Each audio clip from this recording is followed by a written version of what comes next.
नमस्कार बच्चों, संस्कृत विषय की कक्षा अष्टम में आप सभी का स्वागत है। बच्चों, आज हम अष्टमा पाठः अमूल्य समय को पढ़ेंगे।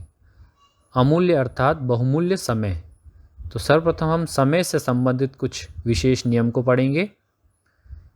हिंदी में घंटा, संस्कृत में होरा, मिनट, पल या कला, सेकंड, क्षण, घड़ी, घटिका, बजे, वादनम। सामान्य समय अर्थात 1 बज गए, 2 बज गए, 3 बज गए को एक वादनम, द्विवादनम और त्रैवादनम।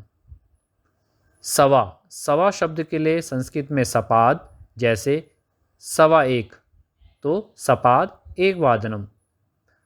आधा के लिए सार्ध, जैसे 4:30 बजे के लिए सार्ध चतुर्वादनम। पौने शब्द के लिए पादोन, जैसे 7:45, पादोन अष्टवादनम इत्यादि शब्दों का प्रयोग करेंगे। बच्चों, उसी प्रकार ये 4 घड़ियाँ बनी हैं।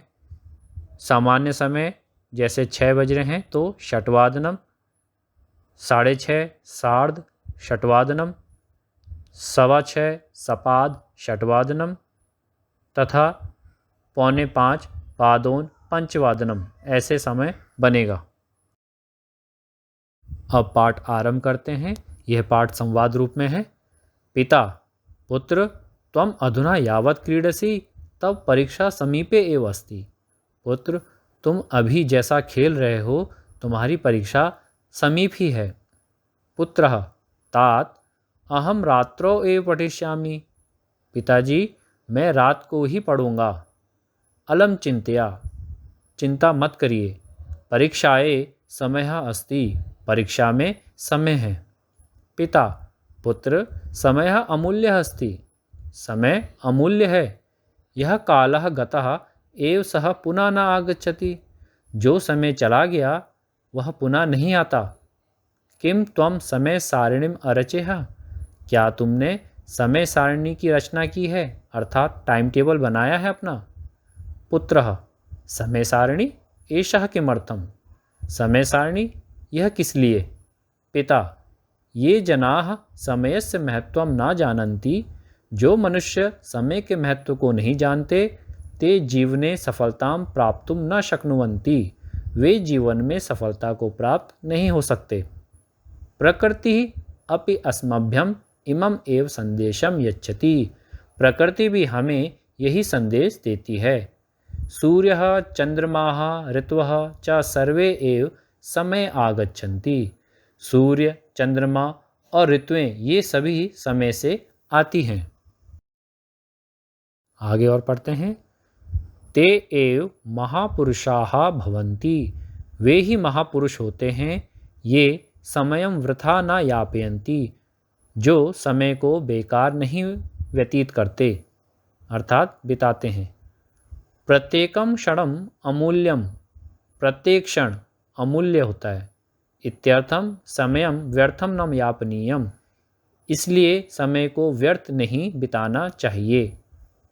अपि च कार्याणि सुचारु रूपेण कर्तुम समय सारणी आवश्यकी, और कार्य को सुचारू रूप से करने के लिए समय सारणी आवश्यक है।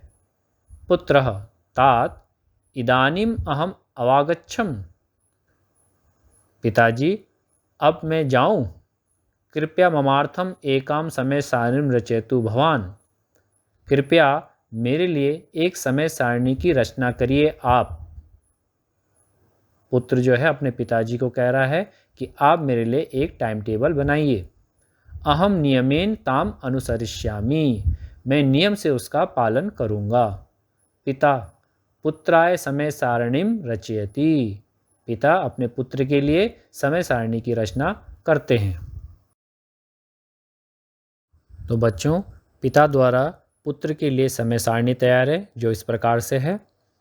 त्वं प्रातः सूर्योदयात् प्राक् पंचवादने उत्तिष्ठ, तुम सुबह सूर्योदय से पहले पंच यानी कि 5 बजे उठोगे। और उत्थाय च सपाद पंचवादने भ्रमणाय गच्छ, उठकर 5:15 बजे घूमने के लिए जाओ। त्वम् 8:00 एकवादनपर्यन्तं विद्यालये तिष्ठ।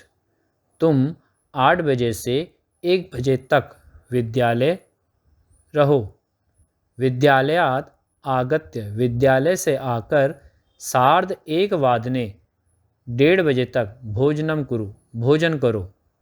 तदनन्तरम उसके बाद 2:00 4:00 विश्रामं कुरु। 2 बजे से 4 बजे तक विश्राम करो। 4:30 6:00 गृहकार्यं कुरु। 4:30 बजे से 6 बजे तक गृह कार्य करो। 6:30 पादोन 8:00 क्रीड। 6:30 बजे से 7:45 बजे तक खेलो।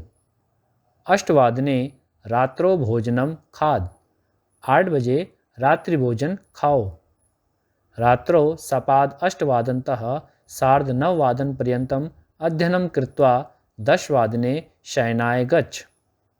रात को 8:15 बजे से 9:30 बजे तक अध्ययन करके 10 बजे तक सोने के लिए जाओ। इति तव समय सारणी अस्ति। यह तुम्हारी समय सारणी है। तो बच्चों, इस प्रकार हमने समय के महत्व को और संस्कृत में समय को किस प्रकार पढ़ते हैं, लिखते हैं, उसे पढ़ा है और समझा है।